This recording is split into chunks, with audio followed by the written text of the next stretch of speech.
అందరికీ నమస్తే. ముందుగా గురువందనం చేసుకుందాం. బ్రహ్మర్షి పితామహ పత్రిజీ గారి పాదపద్మములకు హృదయపూర్వక నమస్సుమాంజలి.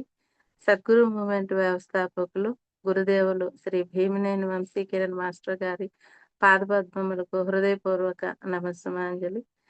గురువుగారు హైమ మేడం గారి పాదపద్మములకు హృదయపూర్వక నమస్సుమాంజలి. రాధాకృష్ణులకు ఆత్మ ప్రణామాలు. సమస్త గురుమండలికి ఆత్మ ప్రణామాలు. మాస్టర్స్, మనం గత కొద్ది రోజులుగా పరమాత్మ 64 గుణాల్లో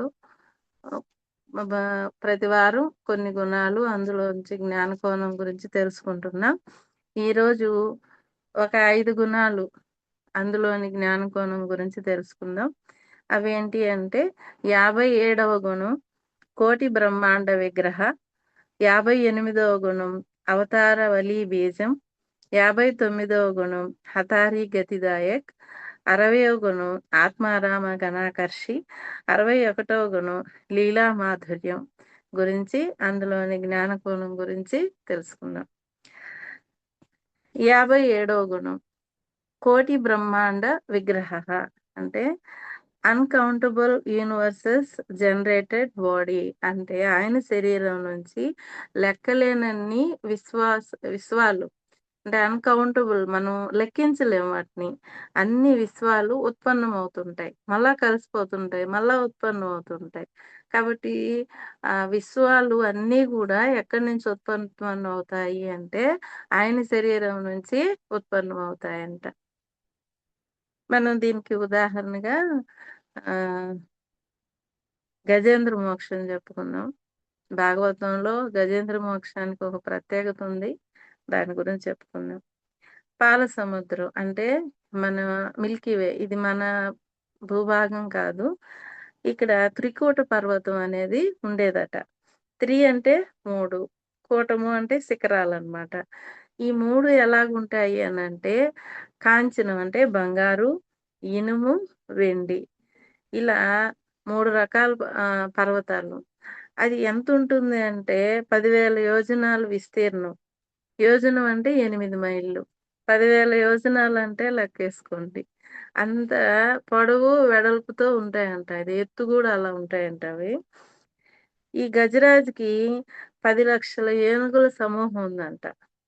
10 లక్షల ఏనుగుల సమూహం. ఆ త్రికూట పర్వతంలో గజరాజు ఉంది. ఆ గజరాజుకి 10 లక్షల ఏనుగుల సమూహం ఉంది. వేసవి కాలంలో దప్పిక వేసిందంట వాటికి. ఆ దాహం తీర్చుకోవడానికి ఆ ఏనుగులు బయలుదేరాయి. ఈ గజరాజుని ఆడ ఏనుగులు సేవిస్తూ ఉంటే బా మిగతా ఏనుగులు, పిల్ల ఏనుగులు అన్నీ కదిలొస్తుంటే వస్తూ ఉన్నాయంట. అలా ఎతుకుతూ ఉంటే ఏమైంది అంటే దారి తప్పాయి. ఆడ ఏనుగులు ఈ కరిరాజు దారి తప్పాయన్నమాట. ఎలా దారి తప్పాయి అనంటే మనకి ఇంద్రియాలు కట్టిపడేస్తాయంట. అక్కడ పక్కన ఒక పెద్ద చెరువు లాంటిది ఉంది. చాలా పెద్ద చెరువు. ఆ చెరువు నుంచి వచ్చేటువంటి పూల సువాసన ఇవన్నీ గూడా ఈ గజరాజు ఇంద్రియాలని కట్టిపడేసాయంట. అంటే ఎతుక్కుంటే ఎళ్ళిపోయాయి నీళ్ళ కోసం. ఆ సువాసనలకెళ్ళిపోయాయి. తీరా చూస్తే చెరువుంది. ఆ చెరువు దగ్గరికెళ్ళినప్పుడు ఏమైంది అంటే, ఈ సమూహాలు కొన్ని విడిపోయాయన్నమాట. ఈ గజరాజు కూడా ఉండే ఆడ ఏనుగులు సేవిస్తూ ఉంటే, ఏం జేయాలి? తాగేయాలి, వచ్చేయాలి. కానీ అది చేయలేదు. ఇంద్రియాలకి కట్టుబడిపోయింది. అవన్నీ గూడా ఇంద్రియ వ్యామోహానికి కట్టుబడిపోయాయి అన్నారు పోతన గారు. ఏంటా ఇంద్రియ వ్యామోహం అంటే, మనకి కళ్ళు ఎప్పుడు అందం కోరుకుంటాయి. ప్రతిదీ అందంగా ఉండాలని కోరుకుంటాయన్నమాట. అలాగే చెవులు ఇంపైన ధ్వనులు కావాలని కోరుకుంటాయి. అలాగే ముక్కులు సువాసనలు కోరుకుంటాయి. చర్మం చల్లదనాన్ని కోరుకుంటుంది. నాలుక రుచులు కోరుకుంటుంది. మరి ఈ చెరువు నుంచి ఇంద్రియాలకి ఎందుకు ఈయన కట్టబడిపోయాడు అంటే, వేసవి తాపం నుంచి ఆ చెరువులోకి దగ్గరికి రాంగంగానే ఏమైంది అంటే చుట్టూరు చెట్లతో ఉందంట ఆ చెరువు. కొన్ని మైళ్ళ విస్తీర్ణంతో ఉంది. ఆ చెట్ల గాలి, ఆ నీటి గాలి, ఆ తెమ్మర్లకి చల్లటి గాలి తగిలిందంట. అక్కడ వశమైపోయాడు. తర్వాత అక్కడుండేటువంటి కలువ పూలు, చుట్టూరా ఉండే చెట్ల పూల వాసన, ఆ వాసన ముక్కులకి ఎక్కువైపోయింది ఆయనకి. దానికి అట్రాక్ట్ అయిపోయాడనమాట. అట్లా ఆ చుట్టూ ఉండే సౌందర్యానికి, ఆ నీళ్ళు తాగితే అంట చాలా కమ్మదనంగున్నాయంట. ఆ రుచికి ఇలా ఇంద్రియాలకి కట్టుబడిపోయి, వాళ్ళు ఎళ్ళిన పని చూసుకొని రాకుండా అక్కడే ఉన్నారంట. ఎలాగంటే, ఆడుండే తామర పూలు వేల కొద్దీ తెంపేయడం, పైనేసుకోవడం, నీళ్లు చల్లుకోవడం, అసలాయన నీళ్లు తొండంతో బట్టి పైకి ఉఫ్ఫని ఊత్తే అంట, ఆ తొండం నీళ్ళల్లో చిన్న చిన్న చేపలు, తాబేళ్ళు అవన్నీ పైకెళ్ళిపోయాయంట.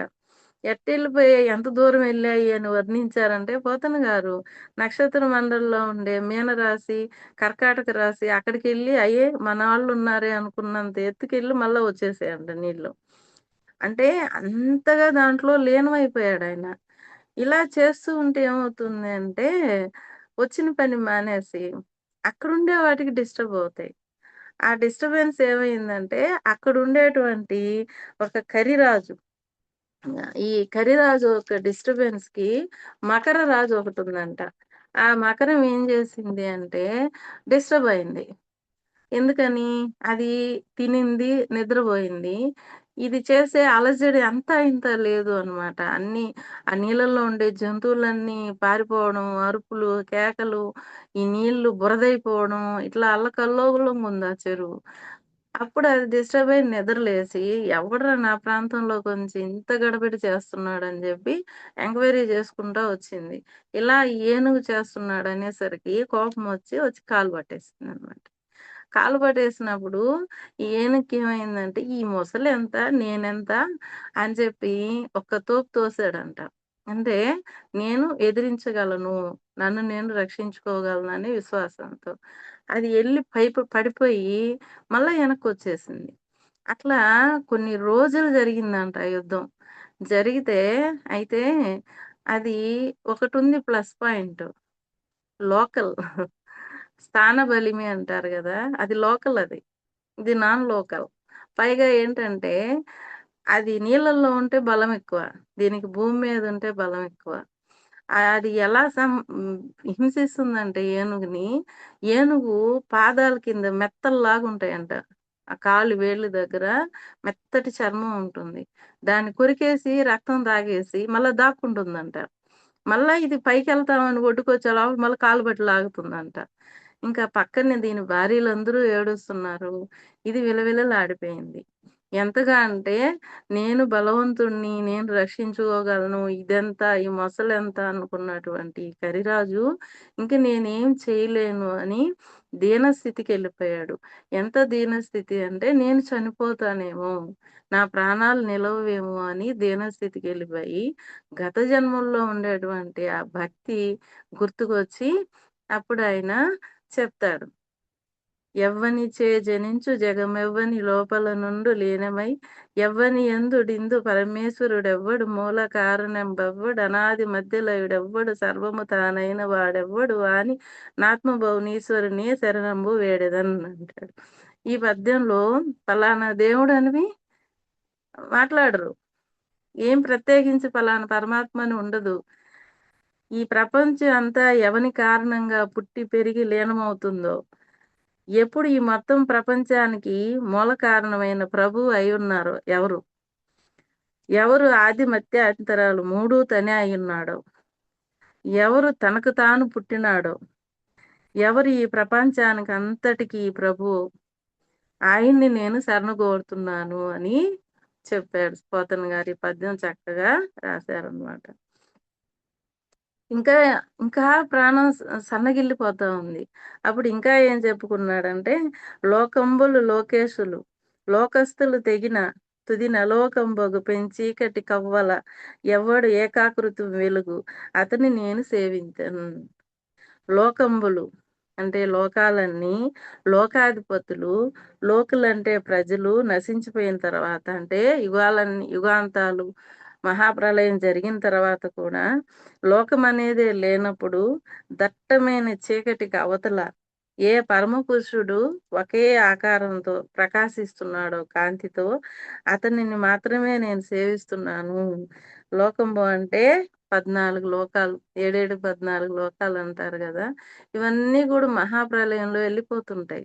అప్పుడు పెద్ద చీకటుంటుంది. అక్కడేం చీకటుండదు. మన కళ్ళు చూడవు ఆ కాంతిని. చూడలేవనమాట. అలాంటి అంటే లోకాలన్నీ అయిపోయిన తర్వాత మళ్ళా ఎవరు పునఃసృష్టి చేస్తాడు. ఆయన్ని నేను వేడుకుంటున్నాను అని అంటాడు. ఇలా సేవిస్తాడనమాట. సేవించినప్పుడు ఆయన ప్రార్థనకి మిగతా వాళ్ళందరంట ఈ గుణాలన్నీ అంటే ఈ కరిరాజు ఏడుకునేటువంటి గుణాలన్నీ మాలో లేవు. ఈయన ఎవరిని పిలుస్తున్నాడో అని ఎవరూ రాలేదంట సహాయం చేయడానికి. అప్పుడు విష్ణుమూర్తి వైకుంఠంలో విన్నారంట. అలవైకుంఠపురంలో అని. అక్కడ విని ఆమె సేవ చేస్తూ ఉంటే లక్ష్మీదేవి చెప్పా పెట్టకుండా వచ్చేసాడంట. ఆయన ఏమీ పట్టుకోకుండా వచ్చేసరికి కొంగు పట్టుకున్నటువంటి లక్ష్మీదేవి కూడా సైనిక వాళ్ళు పరివారం శంకు, చక్రాలు ఇవన్నీ కూడా వచ్చేసాయంట. ఈ అలవైకుంఠపురం మూలంలో లేదు. ఈ పద్యము ఆహ్, మూల దాంట్లో లేదు. మూల భాగవతంలో. వ్యాసుడు రచించిన దాంట్లో లేదు. ఈయన రాసాడు. అయితే పోతనామాత్యులు వారు ఈ పద్యం ఎలా రాయలేదో ఆయనకు అర్థం కాలేదంట. నదికెళ్ళిపోయారు. నదికెళ్ళిపోతే సాక్షాత్తు శ్రీరామచంద్రులొచ్చి పూజ గదిలోకెళ్ళిపోతున్నారంట పోతన రూపంలో చెప్పులేసుకొని.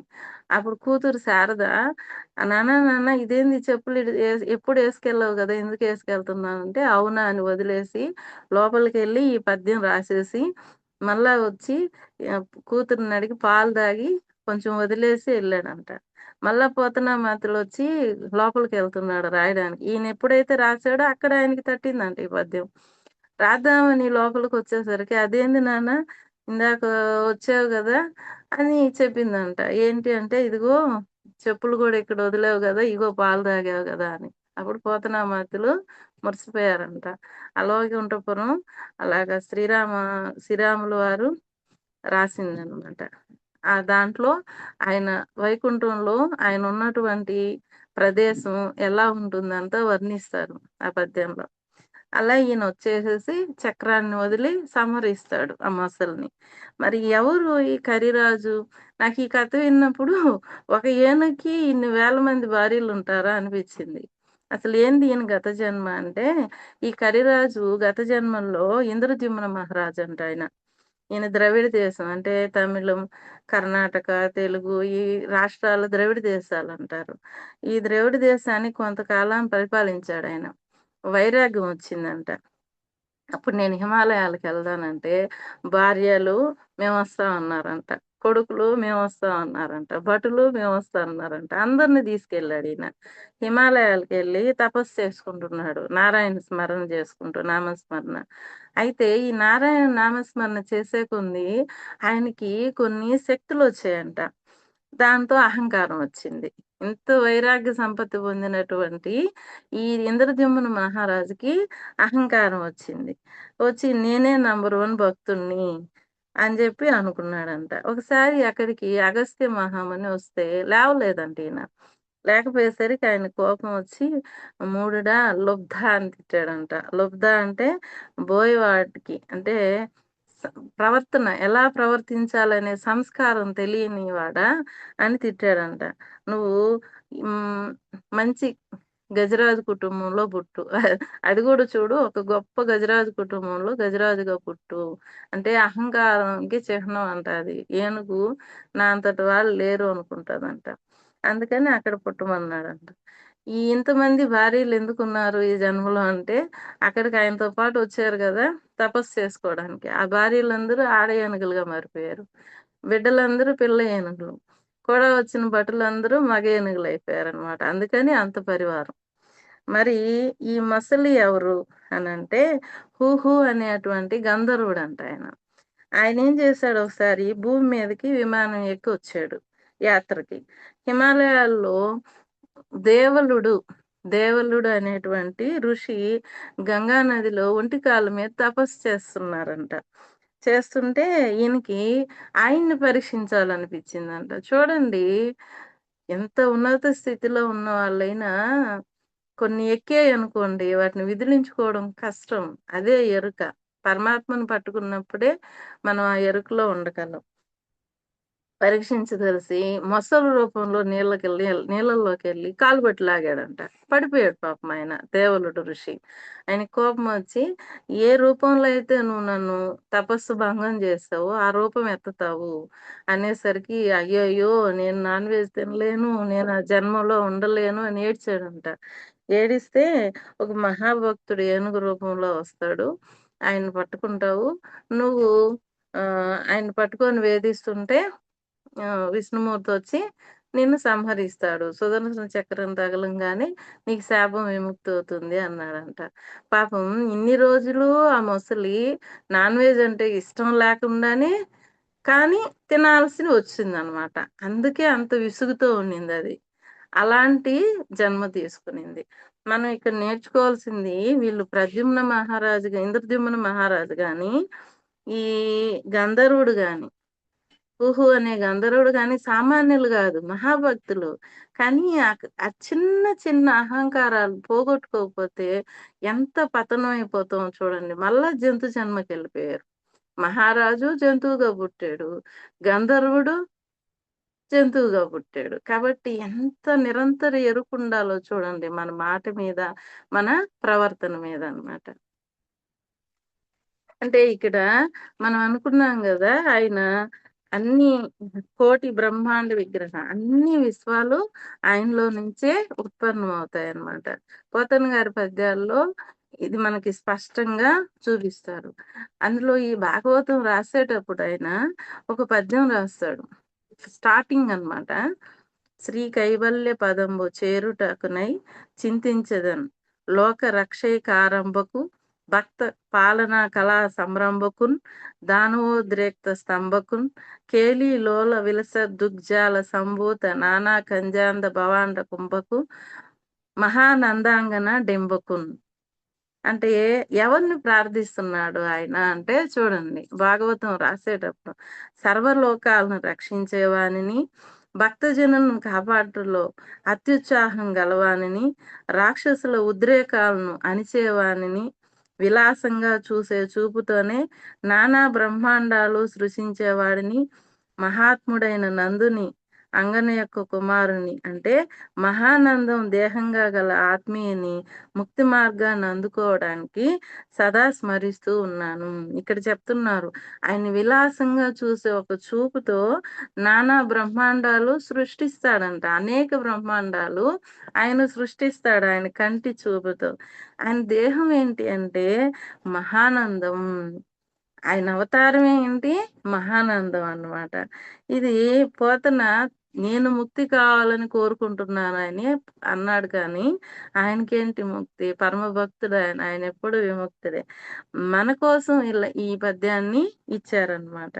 అలాగే మనకి సాగర సంగమం సినిమాలో విశ్వనాథ్ గారు మనకి డైరెక్టర్ గా దొరకడం తెలుగు వాళ్ళ అదృష్టం. ఆ వేల గోపెమ్మాల ఆ పాటలో ఒక డైరెక్టరు స్వార్థంతో ఆ పాటను చిత్రీకరిస్తాడు. కానీ హీరో పాపం భరతనాట్యం అవి తెలిసిన వాడు కాబట్టి ఆ భంగిమలు పెడితే వాడు ఒప్పుకోడు. వాడు కమర్షియల్‌గా ఆ మూవ్‌మెంట్స్ సరిగా లేకుండా కొంచెం ఏహ్య భావనలో చేస్తే వాడికిష్టం. ఎందుకంటే డబ్బులు రావాలి అని. అందుకే పాట లాస్ట్‌లో చెట్టు పక్కకొచ్చి ఏడ్చుకుంటాడాయన హీరో. ఇదేందిది అనని. అంత గొప్ప పాట. దీంట్లో కూడా ఉంటుంది చూడండి. మన్ను తిన్న చిన్నవాడే మిన్ను కన్న కన్నవాడే మన్ను తిన్న చిన్నవాడే మిన్ను కన్న వన్నె కాడే అని. మన్ను తిన్న చిన్నవాడు మిన్ను కన్న వన్నె కాడు. మిన్ను అంటే ఆకాశం. అంటే ఈ ఆకాశాలన్నిటిని కనినవాడు. అంటే సృష్టించిన వాడు ఎవరు అంటే వేల గోపెమ్మల మువ్వగోపాలుడు. వేల 1000 ఇంటూ 1000 గోపెమ్మల అంటే లెక్కలేనంత మంది గోపెమ్మలు అంటే భక్తులకి ఆయన ముద్దు గోవిందుడు అన్నమాట. దీంట్లో మిన్ను అంటే ఆకాశం. ఆకాశాలను కనినవాడు. అంటే విశ్వాలనంతటికి ఆయన సృష్టికర్త అని. రెండవ దాంట్లో గూడా రెండవ చరణంలో నీలమై నిఖిలమై కాలమై నిలిచాడే అంటారు. నీలమై ఆయన రంగు నీలం. ఆకాశం నీలం. అంటే విశ్వం అంతా గూడా ఆయనే. తర్వాత నిఖిలం అంటే ఆయన సర్వస్వం. ఎప్పుడూ ఉంటాడు. కాలమై నిలిచాడు. ఆయన కాలస్వరూపుడు. అంటే ఈ అండపిండ బ్రహ్మాండాలన్నింటినీ సృష్టించేవాడాయనే. లయం చేసేవాడు ఆయనే అని. ఈ పాట చాలా అద్భుతంగా ఉంటుంది. దాన్ని ఆయన బాధ చూస్తాం మనం. విశ్వనాథ్ గారి బాధ చూస్తాం. అంటే సినిమాల్లో ఒక సనాతన ధర్మాన్ని ఎలా చూపిస్తున్నారు అనే బాధనంతా ఆయన చూపిస్తాడు. ఈ పాటని మరలా వినండి మాస్టర్స్. చాలా బావుంటుంది. చాలా అద్భుతమైనటువంటి సాహిత్యం. వేటూరు గారు రచించారు. ఇళయరాజా గారి సంగీతం. తర్వాత 58వ గుణానికి వెళ్ళిపోదాం. అవతార వలి బీజం అంటే he is the original source of all incarnations. అంటే ఆయనే అన్ని అవతారాలకి మూలాధారం అంట. అంటే మనకి భూమి మీద అధర్మం పేరుకుపోయినప్పుడు శిష్టుల్ని రక్షించడానికి, దుష్టుల్ని శిక్షించడానికి అవతారాలెత్తుతాడు. మనకి జయదేవుని అష్టపది ప్రకారం తీసుకుంటే, జయ జగదీశ హరే అని అవతారాల గురించి చెప్పున్నాడాయన. దాని ప్రకారం తీసుకుంటే ఫస్టు ఈ 10 అవతారాల్లో మొదటిది మీన శరీర అంటే మత్స్యావతారం. అంటే ప్రళయకాలంలో వేదాలను రక్షించడానికి చేప రూపంలో అవతరించాడాయన. హయగ్రీవుడు అనే రాక్షసుడు వేదాలను తీసుకెళ్ళిపోయాడు. వాటిని రక్షించడానికి ఈయన మత్స్యావతారం చేప శరీరం లాగా వచ్చి అతన్ని సంహరించి సప్త ఋషుల్ని, సమస్త జీవరాశుల్ని ఒక నావ ద్వారా కాపాడాడంట. ఒక పడవ ద్వారా ఆయన కాపాడాడు. తర్వాత అవతారం రెండవది కచ్చేప రూప అంటే తాబేలు కూర్మ అవతారం. దేవదానవులు క్షీరసాగర మథనం చేస్తున్నప్పుడు అమృతం కోసం ఈ మందర పర్వతం సముద్రంలో అంటే ఇట్లా అన్నప్పుడు కవ్వం కిందకెళ్తది గదా! ఈ మందర పర్వతానికేసి వాసుకిని చుట్టి తిప్పుతున్నారు వీళ్ళు. ఇలా అనేకొంది ఒరిపిడికి ఏమవుతుంది కిందికెళ్ళిపోతుందంట. అలా మునిగిపోకుండా తాబేలుగా మారి ఆ మందర పర్వతాన్ని మోసారు. మూడవది సూకర రూప అంటే వరాహ అవతారం. హిరణ్యాక్షుడు భూమిని, భూదేవిని సముద్రంలో దాచేశాడంట. అతన్ని ఓడించడానికి, భూదేవిని రక్షించడానికి వరాహవతారం వచ్చింది. కోరలతో భూమిని సముద్రం నుంచి బయట తీసుకొచ్చి విశ్వంలో దాని స్థానంలో పునఃస్థాపించాడు. ఎందుకంటే ఈ మొత్తం విశ్వంలో భూమే కర్మ పాఠశాల. కర్మలు చేసుకున్నోళ్ళందరూ ఇక్కడికొచ్చి కర్మలు అనుభవించి పాఠాలు నేర్చుకునేటువంటి ఏకైక పాఠశాల. దీనికి విఘాతం కలిగితే కష్టం గదా! అందుకని ఆయన వరాహతారంలో వచ్చి రక్షించాడు. నాలుగవది నరహరి రూప అంటే నృసింహ అవతారం. హిరణ్యకశిపుడు విష్ణు భక్తుడైనటువంటి తన కుమారుడు ప్రహ్లాదుడితో సహా అందరినీ కష్టపెడుతున్నాడు. మత విశ్వాసాలకు విరుద్ధంగా ప్రవర్తిస్తున్నాడు. ప్రహ్లాదుని రక్షించడానికి, హిరణ్యకశిపుడిని శిక్షించడానికి నృసింహ అవతారం ఎత్తారనమాట. ఇంక ఐదవది వామన రూప అంటే వామనావతారం. ప్రహ్లాదుని మనవడు బలి. భక్తి తపస్సులతో స్వర్గాధిపతి అయిన ఇంద్రుని ఓడించగలిగాడు. అయితే ఇతర దేవతలను అణకువగా చేసి 3 లోకాలపై అతని అధికారం విస్తరించింది. చేసుకోవచ్చు. భక్తే మంచివాడే కానీ అందరినీ ఆక్రమిస్తున్నాడంట. దేవతను రక్షించడానికి బలికి అమరత్వాన్ని ప్రసాదించి భక్తి ఉంది గాబట్టి ఆయన్ని పాతాళ లోకానికి పాలకుడిగా చేశాడనమాట. విష్ణువు బలికి అమరత్వాన్ని ప్రసాదించాడు. అయితే ఈ పండగని ఓణం అంటారు. అంటే వార్షిక పునరాగమనాన్ని గుర్తుగా బలి ప్రతి సంవత్సరం ఆయన ఆ పండగని ఓణం అంటారు. అంటే పంట పండుగల్ని జరుపుకుంటారు. తర్వాత ఆరోది భృగుపతి రూప అంటే పరశురాముని అవతారం. యోధిని అవతారం అంటే ఇది. 21 సార్లు అహంకారంతో నిండినటువంటి రాజుల సంహారం చేశారు. ఈయన చిరంజీవి. నేటికి మహేంద్రగిరిలో అంటే ఒరిస్సా ప్రాంతంలో తపస్సు చేసుకుంటూ ఉన్నారు. అక్కడికెళ్ళి మన తీర్థయాత్రకెళ్ళినా చాలా మంచిదంట. ఆయన తన శక్తివంతమైన గొడ్డలిని సముద్రంలో విసిరేశారంట. అంటే దశరథ మహారాజు మీదకి చాలా సార్లెళ్ళాడంట ఈయన. ఆయన, ఆయన దగ్గరుండే మంత్రులు తెలివిగా ఈయనొస్తున్నాడనుకుంటే ఎవరో ఒక రాణిని తీసుకొచ్చి పెళ్లి చేసేసేవాళ్ళంట. అంటే పెళ్లి జరిగేటప్పుడు ఎళ్ళడంట ఆయన. అలాగా ఈ ముగ్గురు భార్యలు గాకుండా దశరథుడికి చాలా మందున్నారంట. ఈయనంతా అయిపోయిన తర్వాత అంటే రాములు వారి అవతారం వచ్చిన తర్వాత ఈయన గొడ్డలిని విసిరేసాడంట. ఆ గొడ్డలి పడిన భాగమే సముద్రాన్ని తోసుకుంటూ వెళ్ళిన భాగం కర్ణాటక మరియు కేరళ రాష్ట్రాలు. ఈ 2 రాష్ట్రాలు సముద్రంలోనే ఉన్నాయి. ఈయన గొడ్డలి విసిరేసినప్పుడు ఆ భూమి కొంచెం ఇట్లా బయటకొచ్చి ఆ 2 రాష్ట్రాలు ఏర్పడ్డాయి. తర్వాత ఏడవది రామావతారం. యాగాదులకి ఆటంకం కలిగిస్తుంటే రాక్షసుల్ని వాళ్ళని చంపడానికి, రావణ సంహారం చేయడానికి ఎత్తిన అవతారం. ఆదర్శ పురుషుడు, ధర్మానికి ప్రతిరూపం. ప్రతికూల పరిస్థితుల్లో కూడా అంటే మనకి అనుకూలంగా ఉన్నప్పుడు ధర్మం పాటించడం కాదు. ప్రతికూల పరిస్థితుల్లో కూడా తల్లి మాట ప్రకారం ధర్మం వీడని ప్రభువు. ఆదర్శ రాజు. ఇంక 8వ అవతారం హలధర రూప అంటే బలరామ అవతారం. విష్ణువు యొక్క రూపమైన అనంతుడు యొక్క విస్తరణ అయిన శేషుని అవతారంగా పరిగణింపబడ్డాడు ఈ అవతారం. 9వది బుద్ధావతారం. అహింసా మార్గాన్ని బోధించిన కరుణామయ గురువు. కరుణను బోధించడానికి వచ్చినటువంటి అవతారం. 10వది వచ్చి కల్కి అవతారం. ఇది ఇంకా రాలేదు. ప్రతి కలియుగం చివర్లో అవతరిస్తాడు.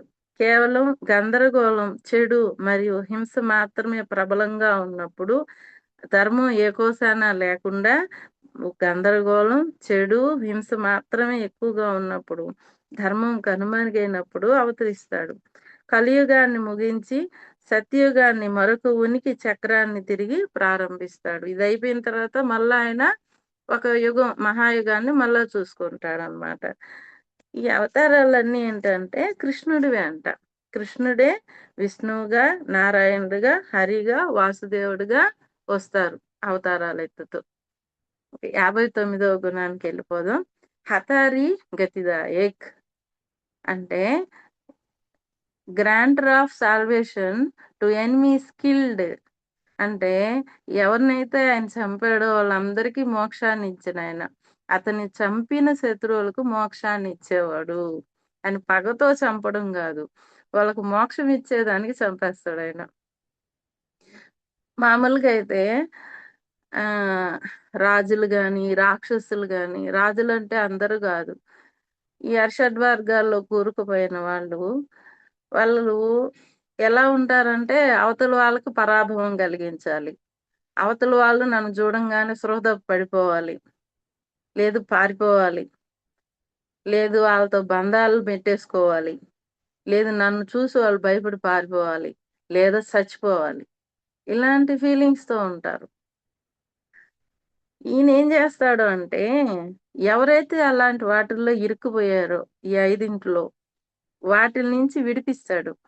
ఇంకా దుష్టులకి ఇవి కలిగిస్తాడు. కొందరు మంచి వాళ్ళు ఉంటారు కదా! వాళ్ళు ఈ దుష్టులను చూసి వీటన్నిటికి ఫీల్ అవుతారు. రాక్షసుల చేతిలో ఓడిపోతారు. రాక్షసుల చేతిలో స్పృహ పడిపోతారు. రాక్షసులతో బంధం కలుపుకోవాల్సొస్తది. రాక్షసులంటే భయం ఉంటది. రాక్షసుల వల్ల చనిపోతారు. ఇలాంటి భయాలతో ఉండే వాళ్ళందరికీ ఇవి పోగొడతాడు. రాక్షసులకి ఇవి కల్పిస్తాడాయన. మనం పోతన నుంచి శిశుపాలుని వరకి అందరిని చూసుకున్నట్టయితే ఆయన ఎవరిని చంపినా మోక్షాన్నే ఇచ్చాడు. ఆయన పగతో ఎవరిని చంపలేదు. వాళ్ళకి విముక్తినే ప్రసాదించాడు. పోతన పాలిచ్చి చంపాలని వచ్చింది. కానీ ఒక మాతృమూర్తి రూపంలో వచ్చినందుకు గోలోకం అత్యున్నత లోకం. ఆ గోలోకంలో ఆయనకి ఆయా పదవి ఇచ్చాడంట. అక్కడికి వెళ్ళడమే గగనం. అక్కడికెళ్ళి ఒక పదవి ఉండి వాళ్ళకి సేవ చేసుకోవడం అంటే గొప్ప భాగ్యం గదా! ఇలా హతారి గతిదాయక అంటే ఆయన ఎవరిని చంపినా వాళ్ళకి మోక్షాన్ని ప్రసాదించాడు, మేలే చేశాడనమాట. అంటే వాళ్ళలో ఉండే చెడు గుణాలని తగ్గించి వాళ్ళకి విముక్తిని ప్రసాదించాడనమాట. నెక్స్ట్ 60వ గుణానికెళ్ళిపోదాం. ఆత్మారామ గణాకర్షి అంటే he is the attractor of liberated souls. అంటే అతను విముక్తి పొందిన ఆత్మలను ఆకర్షించేవాడు. అసలేంది విముక్తి అంటే ఏంటి? బంధనాల నుంచి, కుటుంబ బంధనాల నుంచి, తన వ్యామోహాల నుంచి, అన్నిటి నుంచి విముక్తి పొందడం. అటువంటి సోల్స్‌ని ఆకర్షిస్తాడంట ఆయన. ఎలాగో చూద్దాం. ఆత్మ స సంతుష్టి. సంతుష్టి అంటే ఏంటి? పరిపుష్టి అంటారు. ఇంక దాంట్లో తృప్తి చాలు, ఇంక వద్దు అనడమాట. అలా ఆత్మ సంతుష్టి చెందిన వ్యక్తులను గూడా ఆయన ఆకర్షిస్తాడంట. ఎలాగంటే సనకసనందులు నిర్గుణాన్ని పూజించేవాళ్ళు. సగుణాన్ని పూజించరు వాళ్ళు. పరమాత్మ అంటే ఆ బ్రహ్మ స్థితి అది. ఆ నిర్గుణాన్ని పూజించే వాళ్ళు గూడా ఒకసారి ఆయన పాద పద్మాల నుంచి ఎప్పుడు తులసి ఆశ్రయించుంటుంది పాదాలని. ఆ తులసి సువాసన వస్తూ ఉంటే అసలు పరమాత్మ ఎలాగో చూడాలనుకున్నారంట. అందుకోసమే వెళ్తే జయ విజయులు అడ్డుకున్నారు వాళ్ళని. అలాగా వాళ్ళు హ్మ్. ఆత్మ సంతుష్టి చెందినటువంటి సనకసనందులకే ఆయన్ని చూడాలనిపించిందంట. తర్వాత సుకులు. సుకులు ఇప్పుడు భాగవతాన్ని పరీక్షిత్ మహారాజుకి బోధించారు గదా! ఈ సుకుల గురించి తెలుసుకుందాం. ఈ ఆత్మారామ గణాకర్ష అనేది మనకు అర్థమవుతుంది. సుకులు గంగా నదీ తీరంలో అంటే ప్రస్తుతం ఉత్తరప్రదేశ్‌లోని హస్తినాపుర సమీపంలో సుకృతాల అంటే ముజఫర్ నగర్ అంటారు. ఆ ప్రాంతంలో 5000 సంవత్సరాల ముందు శుకుడు పరీక్షిత్‌కి భాగవతం చెప్పారు. శుకుడు భాగవతం ఒక మర్రి చెట్టు కింద చెప్పారంట. ఇప్పటికీ ఆ చెట్టు ఉందక్కడ. శుకుడు వేదవ్యాసుల వారి కుమారుడాయన. ఆయన అవధూత. అంటే అవధూత అంటే దేహ భ్రాంతి లేనివారు. ఇప్పుడు చూడండి సాయిబాబా, తర్వాత వెంకయ్య స్వామి వాళ్ళకి దేహ భ్రాంతి ఉండదు. ఏం తింటారో, ఏం కట్టుకుంటారో కూడా వాళ్ళకి తెలీదు. ఎప్పుడు ఆహ్, ఆత్మస్థితిలో ఎప్పుడు రమిస్తూ ఉంటారు. పరమాత్మని ధ్యానిస్తూ ఉంటారు. ఒకరోజు వేదవ్యాసుల వారు హిమాలయాల్లో యజ్ఞం చేయాలని ప్రారంభించారంట. అసలు ఈయన శుకులు ఎలా పుట్టారు వేదవ్యాసుల వారికి అంటే హిమాలయాల్లో యజ్ఞం చేయాలని ప్రారంభించారంట.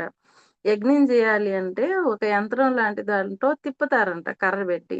ఆ ఒరిపిడికి నిప్పు పుడతది. ఆ నిప్పుతో యజ్ఞం చేస్తారంట. దాన్ని అరణి అంటారు. ఆ అరణి పుట్టించేటప్పుడు ఈడ ఏమైందంటే ఆయన ముందర కృతాచి అనే అప్సరసొచ్చి నిలబడిందంట. ఈ లోపల కొన్ని పిచ్చుకలున్నాయంట. ఆడ ఆనందంగా ఆడుకుంటా పిల్లల్ని కంటున్నాయంట. ఇంత గొప్ప వైరాగ్య సంపత్తున్నటువంటి, గొప్ప గ్రంథాలు రచించినటువంటి, జ్ఞానవంతుడైనటువంటి ఈ వ్యాసుల వారికి గూడా ఈ పిచ్చుకలు పిల్లల్ని గన్నాయి. జనాలంతా పిల్లల్ని కంటున్నారు. మోక్షాన్ని పొందుతున్నారు మంచి పిల్లల్ని గాని, నాకు లేరే అనే ఫీల్ కలిగిందంట. ఈయన ఇలా ఆలోచిస్తుంటే, ఈ కృతాచి ఏమనుకునిందంటే, అయ్యో! ఈయన యజ్ఞం చేసుకుంటున్నాడు. నేనేమో ఇక్కడొచ్చి నిలబడ్డాను. ఈయన ఏందో ఆలోచనలో పడున్నాడు. ఒకవేళ నా వల్ల ఈ యజ్ఞం గాని పాడైతే నన్ను శపిస్తాడేమో అని భయపడిపోయిందంట. భయపడిపోయి ఆయనేమనుకున్నాడు అంటే, ఆమె ఆలోచిస్తూ ఉంటే భయమేసి ఇంక నన్నేడ శపిస్తాడని ఒక చిలుకలాగా, ఆడ చిలుకలాగా మారి ఎగిరిపోయిందంట. ఎగిరిపోయేసరికి ఆయన వెంటనే చూసి, ఇంత సుందరీమణి గదా! ఈమెకుండా నాకొక కొడుకు పుడితే బాగుండు అనుకున్నాడంట. వెంటనే ఆ అరణ్యలో ఆయన తేజస్సు పడి, అపూర్వ సుందరాకారుడు బయటకొచ్చాడు. ఆయనే శుకుడు అన్నమాట. సుఖము అంటే చిలుక. చిలుకను చూసి పుట్టినందువల్ల ఆయన శుకుడు. ఆయన ఎలా పుట్టాడు అంటే, కొద్ది తక్కువ 16 సంవత్సరాల వయసు. అంటే 15 సంవత్సరాలు పూర్తవుతూ 16కి దగ్గరగుంటారు గదా! ఆ వయసులో పుట్టాడు. పుట్టడమే. తర్వాత అగ్ని తేజస్సుతో పుట్టాడాయన. వైరాగ్య సంపత్తి. పుట్టడమే వైరాగ్య సంపత్తి. అణువణువులో పరమాత్మను చూడగలడనమాట. యజ్ఞోపవీతంతో నల్ల జింక చర్మంతో ఆయన పుట్టాడంట. దండం, కమండలం ఆయన దగ్గరకొచ్చేసాయంట ఆయన పుట్టంగానే. తపస్సుకి, యజ్ఞానికి కావాల్సిన వస్తువులు ఆయన దగ్గరకొచ్చేసాయి. పుట్టిన వెంటనే తండ్రికి నమస్కరించి, నేను హిమాలయాలకి తపస్సు చేసుకోవడానికెళ్ళిపోతాను అన్నాడంట. అప్పుడాయన, "అలా వెళ్ళకూడదు నాయనా. పుట్టిన వాళ్ళు ఎవరైనా సరే గురువు దగ్గర విద్య నేర్చుకోవాలి" అనేసరికి బృహస్పతి దగ్గరికెళ్ళి 64 రోజుల్లో 64 కళలు నేర్చేసుకున్నారంట. కృష్ణులు నేర్చుకున్నారు. తర్వాత ఈయన నేర్చుకున్నారు. మళ్ళా వచ్చి నేను తపస్సు చేసుకుంటాను అన్నారంట. ఇంకా ఈయనెళ్ళిపోతున్నాడు. ఇంకేం అడ్డం చెప్పలేడు గదా! ఎళ్ళిపోతూ ఉన్నాడు. అంత గొప్ప వ్యాసుడికి అంత గొప్ప కుమారుడెళ్తుంటే తట్టుకోలేకపోయాడంట. పుత్రా, పుత్రా అని వెంటబడ్డాడంట. కొంత దూరం వెళ్ళాక శుకుడు కనిపించలేదు. కనిపించక అదృశ్యమైపోయాడు. ప్రకృతిలో కలిసిపోయాడంట. అంటే తన్మయత్వం అంటే ఏంటి? అన్నీ తానైపోవడం. ఆడ కేదారం దగ్గర గంగా నది. ఆడుండే గంగా నదిని మందాకిని అంటారు.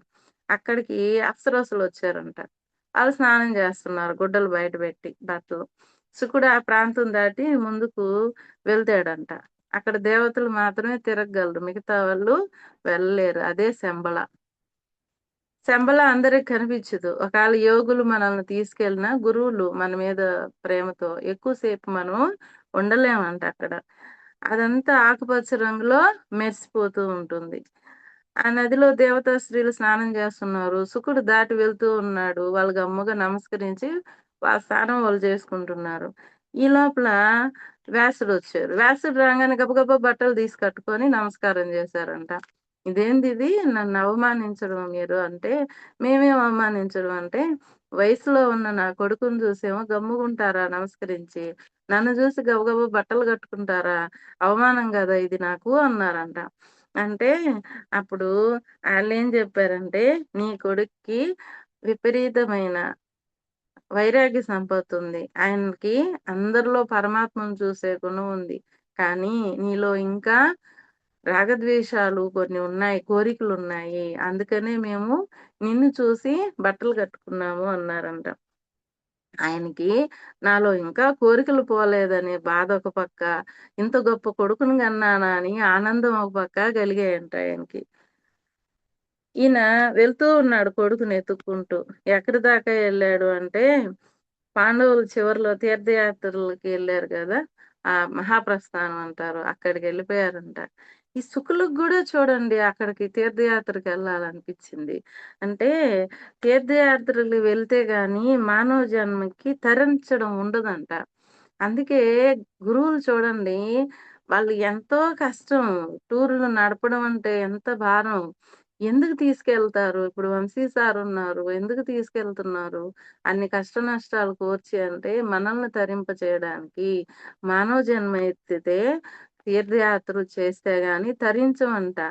ఇప్పుడు చూడండి ఆయన ఎన్నో కష్ట నష్టాలు కోర్చి ఆయన కుటుంబంలో ఇబ్బందులు పడుతూ గూడా మనల్ని తీసుకెళ్తుంటారు. అక్కడ గైడ్ జేయాలి. ఎన్నో ఉంటాయి గదా! అన్ని వ్యయ ప్రయాసలకి ఎందుకు ఓర్చి తీసుకెళ్తారు సారు, గురువులు గాని ఎవరైనా అంటే మనం తరించమంట.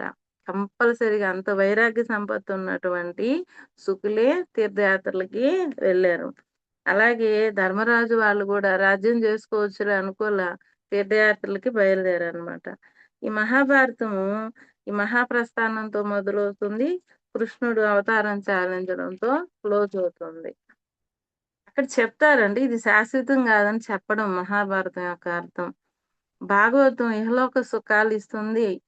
అంటే మనకి ముక్తినే గాదు, ఇక్కడ సుఖాలు గూడా ఇస్తుందనమాట. ఇది శ్రీ కైవల్యం గూడా ఇస్తుంది. ఏంటి కైవల్యం ఏంటి? శ్రీ కైవల్యం ఏంటి? అసలు కైవల్యం అంటే భగవంతుడికి దగ్గరగా ఉండడం. ముక్తిని పొంది, ఈ భవబంధాల నుంచి ముక్తిని పొంది, భగవంతుని దగ్గరగా ఉండడం. అంటే ఉదాహరణకి జయా విజయులు ద్వారపాలకులుగా ఉంటారు. శ్రీ కైవల్యం అంటే ఏంటి? ఇప్పుడు జయా విజయులు సనకసనందుల దగ్గర కొంచెం పొరపాటు చేసి మళ్ళా భూమి మీదకొచ్చారు. అది కైవల్యం. అంటే కైవల్యంలో గూడా భూమి మీదకి తిరిగి రావాల్సుంటుంది. కానీ శ్రీ కైవల్యం అంటే తిరిగి భూమి మీదకి రావాల్సిన అవసరము లేదు. వాళ్ళకిష్టం ఉంటేనే జన్మ తీసుకొని లో లోకరక్షణకి ఏమైనా చేయాల్సుంటే చేసేసి ఎళ్ళిపోతారు. అది శ్రీ కైవల్యం అన్నమాట. ఇంక భగవంతుడు ఆనంద స్వరూపుడు. ఈయన ఆనంద అసలు ఆనందానికి అడ్డుకట్టలు వేసేవి అరిషడ్ వర్గాలన్నమాట. ఈ అరిషడ్ వర్గాలందరిలో ఉండే రాక్షసత్వాలు. రాక్షసులంటే కలియుగంలో రాక్షసులకి ప్రత్యేక జన్మ లేదు. మనలో ఉండే అరిషడ్ వర్గాలే రాక్షసులు. ఈ శాశ్వతమైన కైవల్యం కావాలంటే ధర్మాన్ని పట్టుకోవాలి. ఇప్పుడు శంబలాకి అందరూ ఎళ్ళలేనన్నారు గదా! ఎవరెళ్ళగలరు? ఆ కైవల్యం చేరుకునే దగ్గరికి ఎవరెళ్ళగలరు అంటే ధర్మాన్ని. అందుకే మహాభారతంలో, మహాప్రస్థానంలో ధర్మరాజు ఒక్కడే శరీరంతో అక్కడికెళ్ళారు స్వర్గానికి. ఎలాగా అంటే ఆయన ధర్మాన్ని పట్టుకున్నాడు గాబట్టి. కొద్ది ధర్మం ఆచరించిన భయంకరమైన బాధల నుంచి, భయం నుంచి విడుదలవుతారంట. శ్రీకృష్ణ పరమాత్మ చెప్పింది. ఆ ప్రాంతం నుండే శంకరాచార్యులు గూడా ఎళ్లారు. శుకుడు అక్కడికి వెళ్లి మాయమైపోయాడంట. భాగవతంలో ప్రతి శ్లోకము ఒక మహామంత్రం. భాగవతంలో 12 స్కందాలుంటాయి. 18,000 శ్లోకాలున్నాయి. ఈ భాగవతాన్ని వ్యాసుల వారు బదరీ దగ్గర మనా అనే ప్రాంతంలో రాశారు. ఈ పరమ వైరాగ్య సంపన్నుడైన తన పుత్రునికి భాగవతం ఇద్దాం అనుకున్నాడంట. హిమాలయాలకు వెళ్లి అదృశ్యమైన కుమారునికి ఈ భాగవతం ఎలా వినిపించాలి అని అనుకున్నాడు. అనుకోని జైమిని, పైలుడు, వైశంపాయనుడు, సుమంతుడు అనే నలుగురు శిష్యుల్ని పిలిచి దశమ స్కందంలోని అంటే 12 స్కందాలు ఉంటాయని చెప్పుకున్నాం గదా! దశమ స్కందంలో బ్రహ్మ చేసిన స్తోత్రం వినిపించి కంఠస్థం చేయమని హిమాలయాల్లో శంబలా ప్రాంతానికి వెళ్లి కూర్చొని వీటిని చదవండి అని చెప్పాడంట. వారు అలా చదువుతూ ఉంటే హిమాలయాలకెళ్ళి అదృశ్యం రూపంలో ఉన్న శుకుడు విన్నాడంట వాటిని. ఏం చదువుతున్నారు? సారాంశం, మెయిన్ సారాంశం ఒకటి అంటే, శ్రీకృష్ణుడనే మేఘం కరుణ అనే అమృత వర్షం కురిపిస్తుంది. శ్రీకృష్ణ కరుణామృతం మొత్తం వంశాన్ని జరామరణాలు లేకుండా చేస్తుంది. ఈ శ్రీకృష్ణుని అనే మేఘం కరుణామృతాన్ని కురిపిస్తుంది అనే మాటకే ఆయన ఆకర్షింపబడ్డాడంట. వచ్చేసాడు. శుకుడు వారికి నమస్కారం చేసి, ఎక్కడివి నాకు కావాలి ఈ పద్యాలు అన్నాడంట. అనేసరికి ఇవి మీ నాన్నగారు రచించారు. ఆయన అశాంతిగా ఉన్నప్పుడు మనం ఇంతకు ముందు క్లాస్‌లో గూడా చెప్పుకున్నాం. ఆయన అశాంతిగా ఉన్నప్పుడు నారదులు వాళ్ళు సూచిస్తారు. నువ్వు మొత్తం శ్రీకృష్ణుని గురించి రాయమని. అరశాంతిగా ఉన్నప్పుడు భగవంతుడిని పట్టుకొని 7 రోజుల్లో బదరీ క్షేత్రంలో 12 స్కందాల్లో 18,000 శ్లోకాలతో అహోరాత్రాలు కృషి చేసి రచించిన భాగవతంలోని దశమ స్కందంలోని బ్రహ్మసూత్రంలోని ఈ శ్లోకాలు అన్నారంట. నాకివ్వండి అన్నాడు మళ్ళా. మేమివ్వడానికి పూర్తి భాగం మా దగ్గర లేదు. మీ నాన్న దగ్గరుంది. నీకు భాగవతం కావాలంటే మీ నాన్న దగ్గరికి రా, వచ్చి విను అన్నారంట. అంత వైరాగ్య సంపన్నుడు పరుగు పరుగున వచ్చాడంట. తండ్రి దగ్గర కూర్చొని భాగవతం విన్నాడంట. విని అప్పుడు చెప్పాడంట. ఇంక కొడుకుని చూసుకుంటూ మురిసిపోయాడనమాట ఆయన. ఇంకా ఏం చెప్పాడు, "నువ్వు వినడమే గాదు, నువ్వు ఇంకొకరికి చెప్పాలి" అన్నాడంట కొడుకుతో. అట్టయితే దేహభ్రాంతి లేని ఈ అవధూత ఆహ్, ఏ కోరికలు లేని వాడు ఎందుకు వచ్చి భాగవతం విన్నాడు అని జెప్పి నైమిషారణ్యంలో సూత మహామునిని సౌనకాది మునులు అడిగారంట ఒకసారి డౌటొస్తే. అప్పుడు చెప్పాడంట ఆయన. పరమ జ్ఞానులు, బుద్ధిమంతులు, నిరాపేక్షపరులు, ఆత్మతోనే తపస్సు చేసేవారు, యోగాభ్యాసంలో ధ్యానంలో తరించేవాళ్ళు. అంటే వీరినే ఆత్మారాములు అంటారు. ఏ కోరిక లేకుండా పరమాత్మనే ధ్యానించేవాళ్ళు. హరిభజన చేయుచుందురు. కారణం మోక్షం అంటేనే నారాయణుడు. ఆయన కథలు కోరికలు ఉన్నవాడిని, లేనివాడిని ఆకర్షిస్తాయంట. యోగులైన, మునులైన, బ్రహ్మచారులైన, అవధూతులైన, త్రిదండులైన, పరివ్రాజకులైన ఎవరైనా సరే ఆయన పాదాలను ఆశ్రయించాల్సిందే. అల్టిమేట్ ఏంటి? మోక్షం గదా! అంటే ఎవరైనా ఆయన్ని ఆశ్రయించాల్సిందే. 7 రోజులు కొడుకుని చూసుకుంటూ భాగవతాన్ని వ్యాసులు చెప్పారు. ఆయన విన్నాడు. ఈయనేం చెప్పాడు, "నువ్వు కూడా ఎవరికైనా చెప్పు" అంటే అప్పుడు సప్తాహం 7 రోజులు సప్తాహం చేయమంటే అవతల వినేవాడికి శరీర భ్రాంతి ఉండకూడదు. అలాంటి వాడికి చెప్తారంటే అప్పుడు పరీక్షిత్తుని 7 రోజుల్లో చనిపోయే పరీక్షిత్తుని తీసుకొచ్చి కూర్చోబెట్టారంట. ఇంత చెప్పినా గాని కొంత చనిపోతాననే భయం ఉంటే అప్పుడు చెప్పాడంట. హరిని తలుచుకో మాధవ లోకం పొందుతావు. హరిని తలుచుకుంటే నీకు మరణ భయం ఉండదు అని చెప్పారంట. అప్పుడు గంగ చాలా వెడల్పుగా ఉందంటండి. గురుద్రోహం జరిగే కొంది, జంతు హింస పెరిగే కొంది నదులు చిక్కిపోతాయంట. తగ్గిపోతది. నడులు వెడల్పు నదులు. శుకులు భాగవతం చెప్పుడప్పుడు ఉన్నంత గంగ ఇప్పుడు లేదు. కాలుష్యానికి ప్రకృతికి విసుగొస్తుందంట. కాబట్టి చూడండి జంతు హింస ఎందుకు వద్దంటారో గురువులు. అంటే ప్రకృతికి కూడా ఇష్టం ఉండదు. నదులకు గాని ఎవరికి ప్రకృతి మాతకి, భగవంతుడికి ఎవరికీ జంతు హింస ఇష్టం ఉండదనమాట. దీన్ని బట్టి మనం ఆత్మారామ ఘనాకర్షి అంటే విముక్తి పొందిన ఏమీ వద్దు అనుకున్న వాళ్ళని కూడా ఆకర్షించే పరమాత్మ ఎవరు అంటే ఈయనే. శుకులంతటి వారు చూడండి భాగవతం, ఆ కృష్ణ కథలన్నీ విన్నాడు. ఆయన లీలలు విని మురిసిపోయాడనమాట. 61వ గుణం లీలా మాధుర్యం. Perf performer of sweet pastimes, especially childhood pastimes. అంటే అద్భుతమైన కాలక్షేపాలను ప్రదర్శించేవాడు. ముఖ్యంగా అతని చిన్ననాటి కాలక్షేపాలు అంటే బృందావనం, రేపల్లెలో చేసినటువంటివన్నమాట. ఆయన చాలా లీలలు చేశాడు.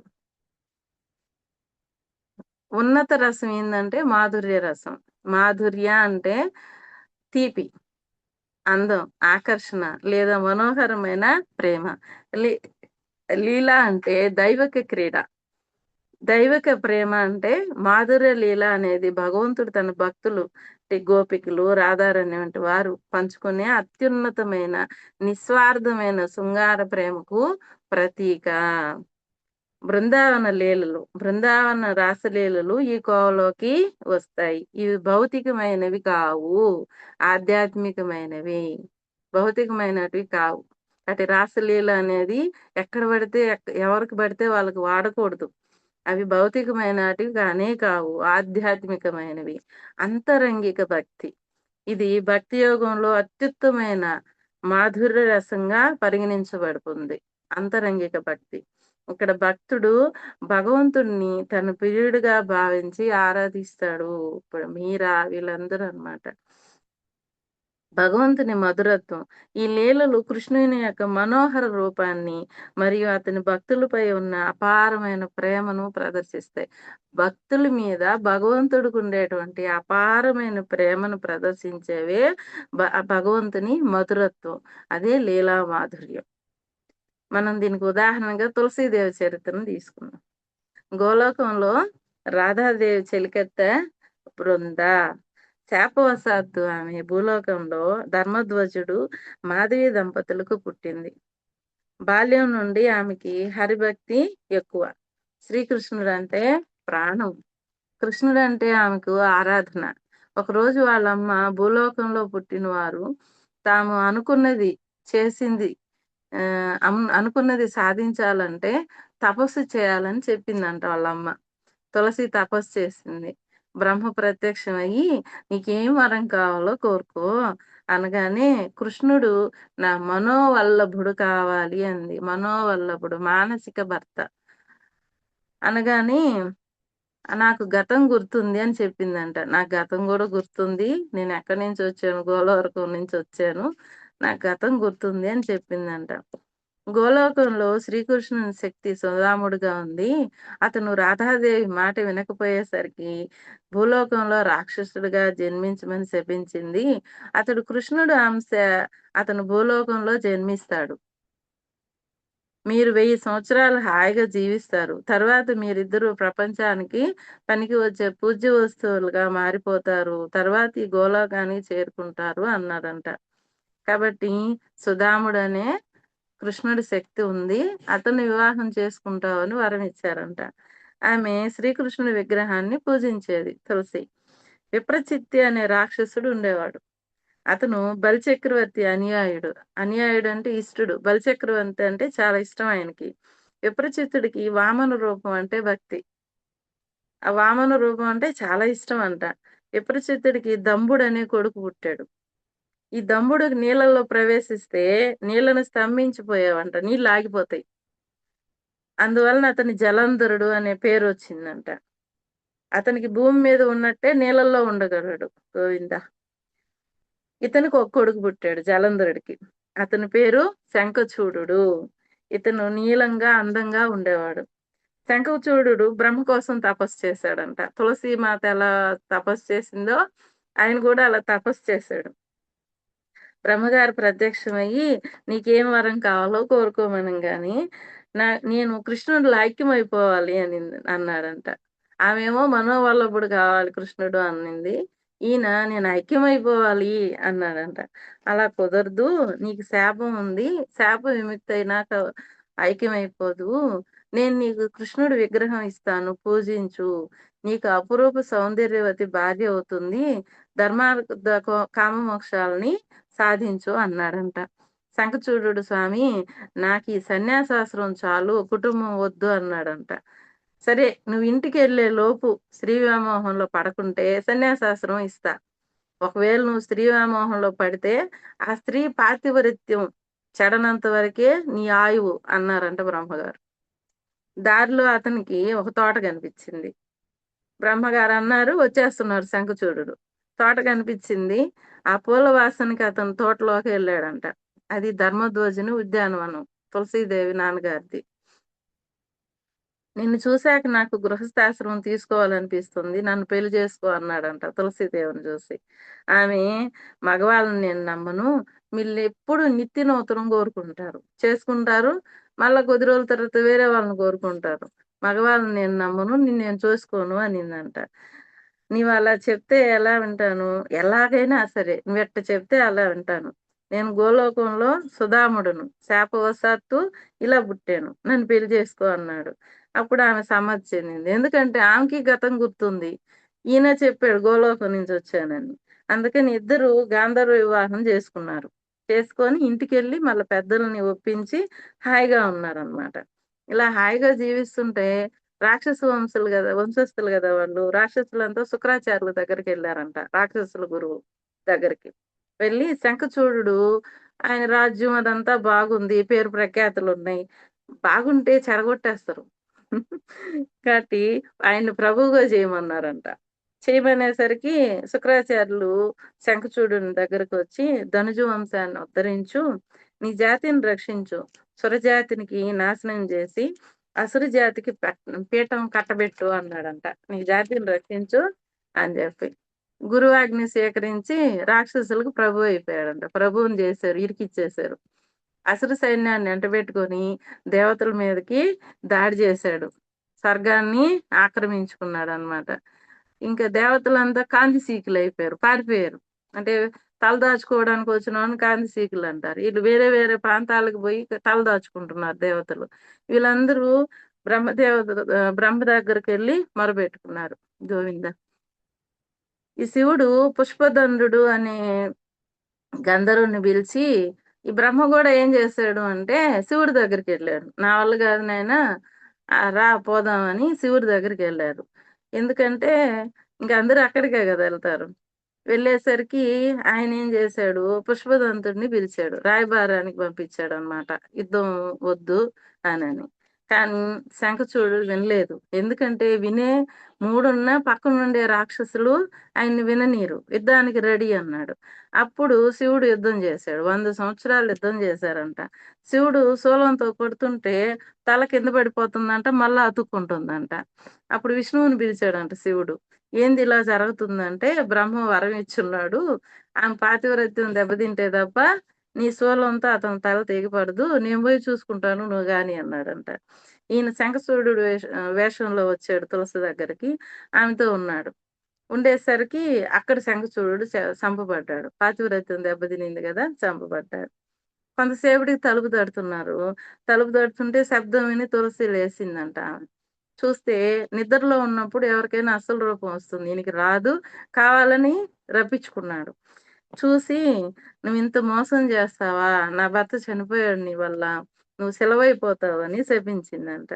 శపిస్తే అప్పుడు ఆయన నవ్వుకుంటూ, నువ్వు కొన్ని వేల సంవత్సరాలు భూలోకంలో తపస్సు చేసి గోలోకానికి వచ్చావు, అక్కడ కొన్ని వేల సంవత్సరాలు తపస్సు చేసావు, రాధకి ఎంతో ఇష్టసఖివయ్యావు. నేనంటే అమిత భక్తి నీకు. శంఖచూడుడు నా భక్తుడు. రాక్షస జన్మంలో దుర్జన సాంగత్యంలో తప్పుల మీద తప్పులు చేస్తున్నాడు. ఇలాగైతే గోలోకం ఎప్పుడు చేరుకుంటారు మీరు? అందుకే మిమ్మల్ని ఉద్ధరించడానికి ఇలా చేశాను. నువ్వు కోరుకున్నట్టే నేను శిలనవుతాలే. నువ్వు యోగ మార్గంలో ప్రాణాలు వదిలిపెట్టు. అంటే ఆహ్, సహస్రానం ద్వారా ప్రాణాలు ఇడిచిపెట్టడం. కింద పడిన నీ శరీరం గండకీ నది అవుతుంది. నువ్వు కోరుకున్నట్టే నేను నీలో శిలలుగా ఉంటాను. గండకీ నదిలో ఆయన శిలలుగా ఉంటాడు. అవి ఎంతో పుణ్యప్రదమవుతాయి. నీ శిరోజాలు అంటే వెంట్రుకలు 108 రకాల తులసి మొక్కలవుతాయి. నీవే అత్యున్నతమైన వృక్షానివి. నీవు ఉన్న ఇల్లు శుభప్రదం. అంతిమ కాలంలో నీ తీర్థం భయరహితం. అంటే చివరి దశలో ఎవరైనా ఉంటే నీ తీర్థం పోస్తే భయం పోద్ది నోట్లో పోస్తే.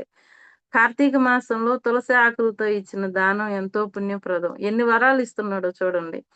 అంటే మనం బ్రాహ్మణులకి దాన ధర్మాలు చేస్తాం గదా! ఇచ్చేటప్పుడు ఒక తులసాకు పెట్టి ఇవ్వాలంట. తులసిని ఆది, మంగళ, శుక్రవారాల్లో కోయకూడదు. మిగిలిన వారాల్లో కోసుకొని, ఉంచుకొని 7 రోజులు పూజ జేసుకోవచ్చు. మామూలుగా మనం పువ్వు కోసామంటే సాయంకాలానికి ఇంక తీసేయాలి గదా! కానీ తులసిని మాత్రం నిల్వ జేసి పూజించొచ్చు. కోటలో ఆకు కోయగూడదు. తులసికి దగ్గరగా దీపం పెట్టకూడదు. జ్వరాలొస్తాయి. తులసికి మామూలుగా ఒక షేప్ పెట్టుంటారక్కడ దీపం పెట్టుకోవడానికి. అక్కడ పెట్టకూడదు. నాకు గూడా తెలియక పెట్టాను. అప్పుడెందుకో మా ఇంట్లో జ్వరాలొస్తూనే ఉండేయి. తర్వాత ఎవరో చెప్పారు కొంచెం దూరంగా పెట్టు. కోటకి సెగ తగలకూడదు. అంటే కోటలో వేర్లుంటాయి గదా! ఆ వేర్లుకి సెగ తగులుతుంది అనని. కొంచెం దూరంగా పెట్టుకోవాలి. బృందాదేవియే తులసి మహారాణి రూపంలో ఉంటారు. బృందావనం ఉంటారు గదా! ఆ బృందాదేవి తులసా మహారాణి రూపంలో ఉంటారు. భగవంతునికి పెట్టే నైవేద్యంలో తులసి పెట్టి సమర్పించాలి. ఎంత వరం ఇచ్చాడంటే, కృష్ణుడికి ఏం పెట్టినా తులసి పెట్టకుండా ఇస్తే అది శుచి కాదు. మీరేం పెట్టినా ఒక తులసాకు కడిగి దాని మీద పెట్టాలి. తులసిని పూజించడం భక్తిలో ఒకటి. తులసి ప్లస్ భక్తి. తులసి పూజ ప్లస్ భక్తి భగవద్ధామానికెళ్ళొచ్చు. భగవంతుని చేరుకోవడానికి మార్గాలేంటంటే, భక్తిగా ఉండాలి. ఆయనంటే తులసి పూజ జేయాలి. ధ్రువుడికి నారదులు వారు చెప్పిందేందంటే, ధ్రువుడికి ఎట్లా పూజ జేయాలో చెప్పారు గదా! మధువనంలో. యమునా నది నీటిలతో, తులసితో స్వామిని పూజించు. ధ్రువుడు జేసిందదే. నది నీటిని తీసుకొచ్చి తులసాకులతో సేవించాడంట. అద్వైతాచార్యులు గూడా గంగా జలాలతో, తులసీ దళాలతో శాలిగ్రామాలని పూజించేవారు. సాలగ్రామాలను గాని, తులసీ దళాలతో పూజించే నీరు గంగతో సమానం. మన ఇంట్లో సాలగ్రామాలు గానుంటే, వాటిని నీళ్ళతో తులసాకులేసి పూజిస్తే, ఆ నీళ్ళకి గంగకున్న పవిత్రతొస్తుంది. భగవంతుని నామస్మరణ, తులసి సేవ చేస్తే తొందరగా కృష్ణ పరమాత్మ దయ దొరుకుతుంది. పరమాత్మ దయ దొరకాలి అంటే భగవంతుని నామస్మరణ, తులసికి సేవ చేసుకోవడం. భగవంతుని పాదపద్మాలపై ఎప్పుడూ తులసి ఉంటుందంట. భగవంతుని చరణాల విందాలు ప్లస్ తులసి స్పర్శతో గంగకు అంత పవిత్రత. గంగకి ఎందుకు అంత పవిత్రత అంటే ఆయన పాదాలు తాకడం వల్ల ప్లస్ ఆ పాదాల మీద ఉండే తులసి తాకడం వల్లంట. తులసి ఒక్క క్షణం గూడా పరమాత్మ పాదాలను వదిలిపెట్టదంట ఆమె. తులసి వేళల్లో అన్ని తీర్థ స్థానాలు ఉంటాయి. తులసి వేళల్లో ఈ ప్రపంచంలో ఎన్ని తీర్థాలున్నాయో గొప్ప గొప్ప నదులు అవన్నీ ఆవహించుంటాయంట. మనం ఎక్కడికైనా బయటెళ్ళాము. సపోజ్ ట్రైన్ జర్నీ ఎళ్ళాము ఒక 3 డేస్. స్నానం చేయడానికి వీలు కాలేదు. అప్పుడు స్నానం చేయకుండా బుక్ చదువుకోవడం ఎట్టా? జపం చేసుకోవడం ఎట్లా అన్నప్పుడు, తులసి కోటలో మట్టిని ఒక ప్యాకెట్‌లో పెట్టుకొని జాగ్రత్తగా ఎక్కడంటే ఆడ పెట్టకుండా మన బ్యాగ్‌లో మంచి ప్లేస్‌లో పెట్టుకుంటే, పొద్దున్నే బ్రష్ చేసుకొని ఆ మట్టిని గాని నుదుట పెట్టుకుంటే స్నానం చేసినట్టంట. వేదాలన్నీ తులసి పైభాగంలో ఉంటాయి. గైకి వెళ్ళలేని వారు తులసి చెట్టు నీడలో పితృదేవతలకి శ్రాద్ధ కర్మలు చేయొచ్చు. భోజనాలు పెట్టలేని స్థితిలో ఉండేవాళ్ళు నీళ్ళలో తులసి వేసి భగవంతునికి సమర్పించి ఇవ్వచ్చు. ఎవరికైనా మనం భోజనం పెట్టలేని స్థితిలో ఉన్నామంటే నీళ్ళల్లో తులసి వేసి భగవంతుడి దగ్గర పెట్టి అది గాని వాళ్ళకిస్తే మనం భోజనం పెట్టిన ఫలితం వస్తుందంట. తులసి అందుబాటులో లేనివారు మానసికంగా తులసిని భావించి ప్రసాదంగా పెట్టొచ్చు. ఎంతో చూడండి. మనం అమెరికా అటు సైడ్ ఎళ్ళాము తులసి దొరకలేదు అంటే, మానసికంగా ఆమెను తలుచుకొని భగవంతునికి ప్రసాదం ఇవ్వచ్చంట. ఆవు, తులసి ఇంట్లో ఉంటే మనం అడగకుండానే మన బాధలు తీర్చేస్తారు. ఆవు మనం తాకినప్పుడు మన శరీరంలో ఉండే రోగాలు గ్రహించి మేతకు పోయినప్పుడు దానికి సంబంధించిన ఆకులు తిని ఆ పాలనిచ్చి మనకు రోగాలు నయం చేస్తుంది. అలాగే తులసి మాత నుంచి వచ్చే గాలి, ఆ ఔషధ గుణాలు, ఇంకొకటి యజమానిని రక్షిస్తారంట ఆవు, తులసి. చాలా సార్లు తులసి నిద్రపోయింది అంటుంటారు కదా! అలాంటప్పుడు కూడా ఆమె ఇంటిని రక్షించింది అంటారు. అయితే తులసిని సోపుగా వాడకూడదు అంటారు. శరీరం అంతా అలా తాకకూడదు సోపుగా. దేహ త్యాగం అయినప్పుడు తులసి తీర్థం ఇచ్చినప్పుడు తులసిని ఆకుని గాని శిరస్సు మీద పెట్టినా యమదూతలు రారంట. ఇంకొకటి సెకండ్ ఛాన్స్ ఉంటదంట. ఓహో! ఈళ్ళు తులసిని ధరించారు, తులసి తీర్థం తాగారు అంటే అతనికి బతకాలని ఆశ ఉన్నప్పుడు సెకండ్ ఛాన్స్ ఉంటదంట. చివర్లో బతకచ్చు. లేదు సునాయాస మరణం ఉంటుంది. రాధాకృష్ణుల దయ తులసి. వీళ్ళిద్దరి దయ ఎవరు అంటే తులసి అన్నమాట. ధన్వంతరి అమృత కలశాన్ని పట్టుకున్నప్పుడు పరమాత్మ ఆనందాశ్రులు దాంట్లో పడ్డాయంట. అవే తులసిగా ఆవిర్భవించాయి. తుల్ అసి అంటే అతుల్యం, అంటే కొలవలేమన్నమాట. ఆమె గొప్పదనం అంటే సరిలేరు ఇంకెవరు. తుల్ అసి. తుల్ అంటే కొలవడం, కొలవలేం. అతుల్యం కొలవలేనిది. పోలిక లేదు. ఆ గొప్పదనంతో పోలిక లేదు. భగవంతుడు తులసిని ఎంతగా ప్రేమిస్తారో అంచనా వేయలేము. రాధాకృష్ణుల దయారూపమే తులసి. త్వరగా శ్రీకృష్ణుని పూజించుకోవాలంటే చందనం తాగించిన తులసిని భగవంతుని పాదపద్మాలపై పెడితే చాలు. మేము జాబ్స్ చేస్తున్నామండి, మాకు టైం లేదండి, మేము పూజలు చేయలేమండి అంటే తులసినికి చందనం రాసి భగవంతుడి పాదం దగ్గర పెడితే అన్ని పూజలు చేసినట్టే. గోవర్ధన పూజ చేస్తున్నప్పుడు గోవర్ధన రూపంలో ఎంత పెట్టినా తీసుకుంటానే ఉన్నాడంట ఆయన. ఆహార పదార్థాలు, పండ్లు. లాస్ట్ లో తులసి పెట్టి కానీ ఇంక చాలు అన్నాడంట. రాధారాణికి ముఖ్యంగా 5 మంది చెలికెత్తులు ఉన్నారంట. వీరు రాధాకృష్ణుల దయను మనకు అందిస్తారు. ఒకటి కృష్ణ ప్రసాదం అంటే కృష్ణుడికి పెట్టే నైవేద్యం. రెండవది భగవంతుని భక్తులు. భగవంతుని కథలు విన్నా, భగవంతుని భక్తుల గురించి తెలుసుకున్నా మనకి ఎంతో ముక్తి కలుగుతుంది. హోలీ ప్లేసెస్ అంటే తీర్థ స్థలాలు. తర్వాత మూడవది. నాలుగవది భగవన్నామం, ఆయన పేర్లు. ఐదవది తులసి మహారాణి. ఈళ్ళు ముఖ్యమైన 5 మంది చెలికెత్తులంట రాధారాణికి. వాస్తు శాస్త్రంలో ఏం చెప్తారంటే ఆవు, తులసి ఉన్న ఇంట్లో అన్ని వాస్తు దోషాలు పోతాయంట. తులసికి పూజ చేస్తే ఆధ్యాత్మికంగా భక్తిని ప్రసాదించడమే కాకుండా ప్రాపంచికంగా కూడా కరుణిస్తారు. మనకి కోరికలు ఉన్నాయనుకోండి, బిల్డింగ్స్ కావాలి, అవి కావాలి, పిల్లలు కావాలి, ఇలాంటి కోరికలతో పాటు ఆధ్యాత్మికంగా భక్తిని కూడా ప్రసాదిస్తారు అమ్మ. తులసి మహారాణి ఎప్పుడు భూలోకంలో ఉంటారు. భక్తుల్ని భగవంతునితో అనుసంధానం చేయడానికి స్వామి చెప్పారంట, ఇక్కడ నువ్వు భక్తిని ప్రసాదించు అని. తులసి దగ్గర జపం చేస్తే రాజసూయాగ ఫలితం ఉంటుందంట. తులసి మాతకి ఎందుకు అంత ప్రాముఖ్యత ఇచ్చేసాడు పరమాత్మ అంటే, తులసి ప్యూర్ డివోటీ ఆఫ్ కృష్ణ, శుద్ధ భక్తురాలు. తులసి ప్రియమైన పెంపుడు చిలుక పేరు దక్ష అంట. ఈ దక్షకి 100,000 చిలుకలు అంటే 1,00,000 చిలుకలు ఉన్నాయంట. రాధాకృష్ణులు మీటింగ్ పెట్టుకోవాలి అని అంటే దక్ష సహాయంతో తులసి మాత ఏర్పాటు చేస్తారంట. బృందావనంలో కలుసుకుంటారు కదా రాధాకృష్ణులు, ఆ మీటింగ్ ఏర్పాటు, ఆ కుర్చీలు, డెకరేషన్, ఏ టైం కలుసుకోవాలి, ఇవన్నీ సెట్ చేస్తారంట. తులసి మాత గురు పూర్ణమాసి ఈయన సమక్షంలో చేస్తారు. ఈ బృందాదేవి ఆ రాధాకృష్ణుల మీటింగ్ కి గాలి ప్రవాహం ఎలా ఉండాలి, తర్వాత టెంపరేచర్ ఎలా ఉండాలి, ఏ పూలు తాకి మంచి సువాసనలతో గాలి రావాలి, చిలుకలు ఎంతవరకు శబ్దం చేయాలి, ఆ వనంలో ఎవరెవరి ప్రవేశం ఉంది, ఏ లేత ఎంతవరకు పెరగాలి, పెరగకూడదు, ప్రతిదీ ప్లాన్ చేస్తారంట బృందాదేవి. ఒక్కోసారి రాధాకృష్ణులు కలుసున్నప్పుడు కుటిలా జటిలా వస్తారంట. రాధామాత ఆడపడుచు అత్త. వాళ్ళు వచ్చేసరికి ఉగో వాళ్ళు వస్తున్నారని బజర్ సౌండ్ వినిపిస్తారంట. వినిపిస్తే అక్కడ దుర్గామాత విగ్రహం పెట్టేస్తారంట. దుర్గామాత విగ్రహం వెనకాల కృష్ణుడు దాక్కుంటాడు.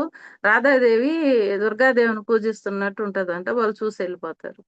మరలా ఇంకొకసారి మీటింగ్ పెట్టినప్పుడు అలా వచ్చారనుకో, ఈమె పసుపు వర్ణంలో ఉంటుంది కాబట్టి పసుపు పూల తీగలు మధ్య పెట్టేస్తారంట రాధాదేవి కనిపించకుండా. ఇంకొకసారి కృష్ణుడిని బ్లూ పూల మధ్యలో కూర్చోబెట్టేస్తారంట. అంటే వాళ్ళ ఆనందానికి అన్నిటికి ఏర్పాట్లు ఎవరు చేస్తారంటే తులసీమాత చేసేది. తర్వాత బృందాదేవి బృందావనంలో 16,000 సంవత్సరాలు ఈ బృందాదేవే తులసిదేవిగా వచ్చింది. 16,000 సంవత్సరాలు తపస్సు చేసిందంట. ఆ తోట పెంచింది, బృందావనాన్ని పెంచింది కూడా ఈ బృందాదేవి. అందుకే అది బృందావనం. దానిని బృందాదేవి బృందావనాన్ని రాధారానికి గిఫ్ట్‌గా ఇచ్చిందంట. తులసీమాత అక్కడ ఉన్నింది కదా బృందాదేవిగా. బృందావనాన్ని రెడీ చేసిందామె. ఆ బృందావనాన్ని పెంచి రాధాదేవికి గిఫ్ట్‌గా ఇచ్చిందంట. బృందావనం అంటే రాధామాతకి చాలా ఇష్టం. తులసిని ఎప్పుడు కూడా కడిగి సమర్పించాలి పరమాత్మ. ఎందుకంటే దుమ్ము అయి పడుంటాయి కాబట్టి. ఒక్క తులసి దళం పరమాత్మనికి సమర్పిస్తే 10,000 సువాసన పుష్పాలని సమర్పించినట్టు. ఒక్క తులసి మంజరిని సమర్పిస్తే 10,000 తులసి ఆకుల్ని, మంజరి అంటే పైన అది ఉంటది కదా పుష్పగుచ్చం, అది తులసి ఆకుల్ని భగవంతునికి సమర్పించినట్టు 10,000 తులసి ఆకుల్ని. తులసి మాతకి పేర్లున్నాయి. ఏంటి అంటే బృందావని ఒకటి, అంటే బృందావనంలో మొదట ప్రత్యక్షమైంది. 2 బృంద, సకల వృక్షాలకు మొక్కలకు దేవత. 3 విశ్వపూజిత, విశ్వమంతా పూజించేది. 4 పుష్పసార, పుష్పాలలో ఉత్తమమైంది. 5 నందిని, అందరిలో ఆనందాన్నిచ్చేది. 6 కృష్ణజీవని, కృష్ణుడే ప్రాణంగా కలిగినది. 7 విశ్వపావని, 3 లోకాలను పవిత్రం చేసేది. 8 తులసి, సాటి లేనిది, పోలిక లేనిది. గంధం తాకించి 8 తులసి దళాలని తండ్రి పాదాల వద్ద ఉంచితే చాలు. 5 మందికి బృందావనంలో శాశ్వతంగా ఉండడానికి చోటు ఉంటుందంట. ఎవరు ఆ పవర్ ఆఫ్ అథారిటీ అంటే గోపేశ్వర మహాదేవి, అంటే రాధాదేవి. 2 గోవర్ధన్, తర్వాత యమునా నది, తర్వాత వ్రజరేణు, బృందావన్ తాలూకు మట్టి. 5వది బృందాదేవి, తులసీమాత. వీళ్ళ 5 మందికే పవర్ ఆఫ్ అథారిటీ బృందావనంలో. ఇది మాస్టర్స్ మనం 61వ గుణం. 61వ గుణం ఏంటి నేర్చుకున్నాం? లీలా మాధుర్యం. ఆయన భక్తులతో చేసినటువంటిది. మాస్టర్స్ ఈరోజు మనం రాధామాధవులు దయతో 57వ గుణం కోటి బ్రహ్మాండ విగ్రహ. ఆయన శరీరం నుండి లెక్కలేనన్ని విశ్వాలు ఉత్పన్నం అవుతాయి. 58 అవతార వలి బీజం, ఆయనే అన్ని అవతారాలకు మూలం. 59 హతారి గతిదాయక్, అతను చంపిన శత్రువులకు మోక్షాన్ని ఇస్తాడు.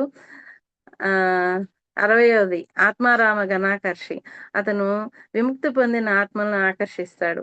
61 లీలా మాధుర్యం, అద్భుతమైన కాలక్షేపాలను ప్రదర్శించేవాడు. ముఖ్యంగా అతని చిన్ననాటి జ్ఞాపకాలు. పరమాత్మ దయతో ఇందులోని జ్ఞానకోణం గురించి తెలుసుకున్నాం.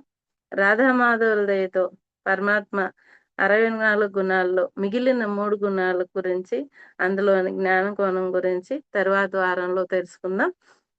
నాకు ఈ అవకాశం ఇచ్చినటువంటి రాధామాధవులకు, గురువులకు, విన్న ప్రతి ఒక్క ఆత్మబంధువుకి ఆత్మపూర్వక ప్రణామాలు. స్వస్తి. గోవింద.